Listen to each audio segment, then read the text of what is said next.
हाँ हाँ, मुझे पता है कि पूरे देश अभी धुरंधर के रिव्यू का वेट कर रहा है, बट क्या करे भाई, थिएटर में जब गया शोज कंप्लीटली डिलेड हो गए एंड जो 5 बजे का शो था मेरा वो भी कैंसिल हो गया। खैर ये सब भसड़ चल ही रहा था, उसके बीच में ही सोनी वाले डिसाइड करते हैं कि चलो स्पाइडरमैन ब्रांड न्यू डे का ट्रेलर ड्रॉप कर देते हैं। वहाँ इसके बाद ही मुझे धुरंधर का शो भी देखने जाना है, बट उसके बीच में ही ये वीडियो रिकॉर्ड कर रहा हूँ। एंड ये वाला वीडियो तुम मेरा स्पाइडरमैन ब्रांड न्यू डे के ट्रेलर का एक इनिशियल इंप्रेशन समझ सकते हो। डिटेल ब्रेकडाउन या फिर वीडियो कोई शायद बाद में आए, बट उससे पहले ऑब्वियसली धुरंधर का रिव्यू आएगा। चैनल को सब्सक्राइब नहीं किया तो अभी कर लो। This is Joy and you are watching Joy सामा। तो भाई ब्रांड न्यू डे का जो ट्रेलर आया है ना, अब तक की जितनी सारी स्पाइडरमैन मूवीज आ चुकी है उनमें से सबसे ज्यादा ईस्टर एग्स इसमें ही है। चलिए जितनी सारी स्पाइडरमैन की मूवीज आ रखी है, animated movies, animated shows, comic books, जो तुम सोच सकते हो सब कुछ इस ट्रेलर में ईस्टर एग की तरह तुम्हें मिल जाएगा। इवन जो पहला शॉट है ट्रेलर का जहाँ पर पीटर उल्टा बैठा हुआ है एक बिल्डिंग से, वो तो स्पाइडर वर्स की एनिमेटेड मूवी से माइल्स और ग्वेन का सीन तुम्हें याद ही होगा। नो वे होम के बाद पीटर को दुनिया के सारे लोग भूल चुके हैं कि पीटर पार्कर है कौन, क्योंकि डॉक्टर स्ट्रेंज ने अपने स्पेल से पूरी दुनिया की यादें मिटा दी। चलिए बाकी लोगों के साथ पीटर के जो चाहने वाले थे यानी कि एमजे, नेड, हैप्पी, सारे लोग भूल चुके हैं कि पीटर आखिर था कौन। तो अब हम एक लोनली पीटर पार्कर को देख सकते हैं जो अपनी स्टोरी खुद ही नैरेट कर रहा है। इवन ये जो नरेशन होता है कि hi this is Peter Parker, my life is going like this, ये वाला नरेशन भी बहुत ज्यादा यूज होता है मूवीज और कॉमिक्स में भी। यहाँ पर Peter Parker kind of third wall break करके अपनी आप बीती आपको सुना रहा होता है। ये वाला जो सीक्वेंस होता है ना जहाँ पर पीटर बात करते करते बिल्डिंग से छलांग लगा देता है, ये वाला सीक्वेंस तो तुम्हें भी याद होगा।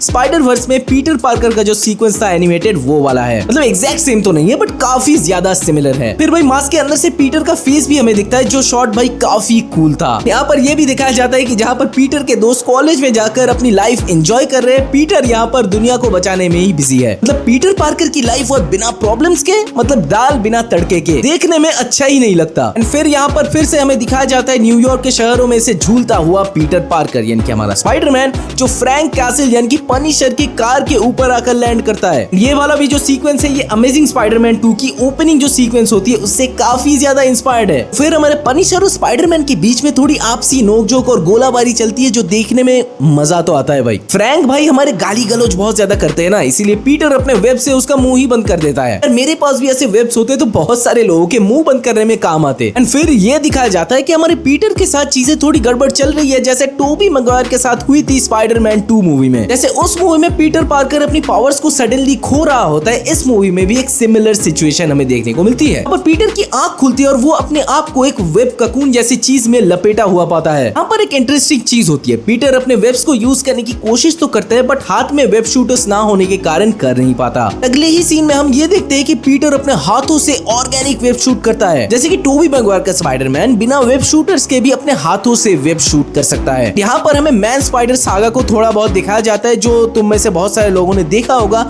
90s के स्पाइडरमैन एनिमेटेड कार्टून शो में। यहाँ पर होता क्या है कि पीटर पार्कर धीरे धीरे म्यूटेट होता है एक जायंट मैन स्पाइडर में। जैसे इस मूवी में भी हमें ये बताया जा रहा है कि पीटर धीरे धीरे म्यूटेट हो रहा है एंड स्पाइडर्स की 3 लाइफ साइकिल्स होती है, तो शायद पीटर के पास 3 ही चांस होंगे, इन 3 स्टेजेस के बाद वो कंप्लीटली एक मैन स्पाइडर में बदल जाएगा। जैसे कि 90s के स्पाइडरमैन के एनिमेटेड शो में था, वहां पर भी पनिशर आया था स्पाइडरमैन को कंट्रोल करने के लिए। ऐसे ही शायद इस मूवी में फ्रैंक कैसल आएगा और ट्रैंक्विलाइजर वगैरह कुछ चीजों से स्पाइडरमैन को फिर से कंट्रोल कर लेगा। यहाँ पर सिर्फ पनिशर नहीं बल्कि हमारे हरी भाई हल्क भी दिखेंगे ब्रूस बैनर के रोल में। अब क्योंकि सारे लोग भूल चुके हैं तो इसीलिए ब्रूस बैनर भी भूल चुके हैं कि पीटर पार्कर असल में है कौन। पीटर जब अपने कुछ स्कैन्स वगैरह करता है इसी म्यूटेशन को स्टडी करने के लिए, वो ब्रूस बैनर के पास जाता है इसी चीज का हल निकालने के लिए। इसी ट्रेलर में हमें इस मूवी का विलन भी इंट्रोड्यूस किया जाता है जो मोस्ट प्रोबेबली सीडी सिंह की होने वाली है। ऐसा र्यूमर्ड है कि ये मोस्ट प्रोबेबली शतारा हो सकती है या फिर जीन ग्रे भी हो सकती है या फिर टाइफॉइड मेरी भी हो सकती है। इस ट्रेलर में ही हमें द हैंड यानी कि एक निंजा असैसिन ग्रुप को भी दिखाया जाता है जिसकी लीडर होती है टाइफॉइड मेरी। मुझे काइंड ऑफ लगता है कि सीडी सिंह हमें यहाँ टाइफॉइड मेरी के रोल में भी दिख सकती है। जीन ग्रे की तरह टाइफॉइड मेरी भी थोड़ा बहुत माइंड कंट्रोल कर सकती है, जो हमें इस ट्रेलर में भी ग्लिम्स की तरह दिखता है। जैसे कि तुम में से बहुत सारे लोगों को पता ही होगा, हमें यहाँ पर Hulk versus Spiderman versus Punisher का एक एपिक शोडाउन भी देखने को मिल सकता है। यहाँ पर ये तीनों मूवी में आपस में भिड़ने तो वाले हैं बट इनमें से फाइनली जीतेगा कौन